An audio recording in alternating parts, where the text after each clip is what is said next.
ED ने गुरुवार को दिल्ली के मुख्यमंत्री अरविंद केजरीवाल के चुनावी भाषण को लेकर सुप्रीम कोर्ट का रुख किया। ईडी ने उस बयान का सुप्रीम कोर्ट में जिक्र किया जिसमें उन्होंने लोगों से कहा था कि अगर वो चाहते हैं कि वो फिर से जेल न जाएं तो आम आदमी पार्टी को वोट दें। ईडी का प्रतिनिधित्व कर रहे सॉलिसिटर जनरल तुषार मेहता ने न्यायमूर्ति संजीव खन्ना की अध्यक्षता वाली पीठ से कहा कि इस तरह का बयान सीधे तौर पर सिस्टम के मुंह पर तमाचा है। पीठ ने न्यायमूर्ति दीपांकर दत्त भी शामिल थे। एसजी मेहता ने सीएम केजरीवाल के उस भाषण का जिक्र किया जिसमें आप सुप्रीमो ने कहा कि अगर लोग झाड़ू चुनाव चुन को वोट करेंगे तो उन्हें जेल नहीं जाना पड़ेगा। मेहता ने कहा कि केजरीवाल कहते हैं कि अगर आप मुझे वोट देंगे तो मुझे 2 जून को जेल नहीं जाना पड़ेगा। ऐसे कैसे हो सकता है? पीठ ने कहा कि हमारा आदेश बहुत स्पष्ट है। हमने टाइमलाइन यानी रिहाई का सरेंडर तारीख तय कर दी है। हमने किसी को कोई छूट नहीं दे रहे। एसजी मेहता ने कहा कि उन्हें ऐसा नहीं करना चाहिए था। यह सिस्टम पर तमाचा है और मैं इस पर आपत्ति जताता हूं। इसके बाद सीएम केजरीवाल के वकील अभिषेक मनु सिंघवी ने कहा कि केंद्र के कई वरिष्ठ मंत्रियों ने उनके मुवक्किल के खिलाफ तरह तरह के बयान दिए। सुप्रीम कोर्ट के संबंधित पक्षों को खुद को कानूनी सवालों तक सीमित रखने के लिए कहा और मामले की सुनवाई शुरू करी।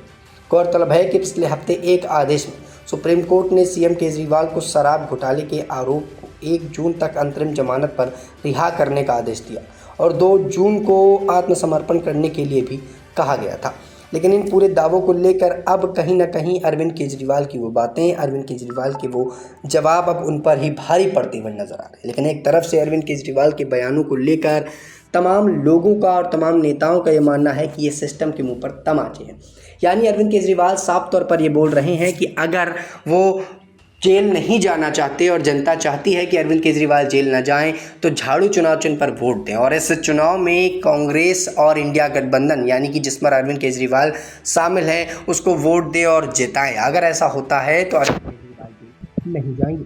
लेकिन अब देखना होगा कि क्या अरविंद केजरीवाल 2 जून को जेल जाते हैं या नहीं, क्योंकि इससे पहले कई बार प्रयास किया गया लेकिन अरविंद केजरीवाल जेल से बाहर नहीं आ पाए। लिहाजा चुनावी प्रक्रिया को ध्यान में रखते हुए अदालत ने अंतरिम जमानत पर अरविंद केजरीवाल को रिहा किया था और 2 जून को फिर से जेल जाने की बात कही जा रही है। लेकिन अरविंद केजरीवाल जेल नहीं जाना चाहते, इस बात की गुहाई वो लगातार देते हुए नजर आ रहे हैं। इसके साथ एक सवाल और खड़ा होता है, क्या अरविंद केजरीवाल अब जेल नहीं जाएंगे और क्या अरविंद केजरीवाल जेल जाएंगे, और अगर अरविंद केजरीवाल जेल जाते हैं तो क्या वो वापस आ पाएंगे या नहीं। ये तमाम सवाल अपने आप पर बने हुए हैं और लगातार विपक्षी पार्टी बीजेपी पर इस बात का हमला बोल रही है कि बीजेपी पार्टी ने ही मिलकर ये सारे काम किए हैं और ईडी से सारे काम करवाए हैं।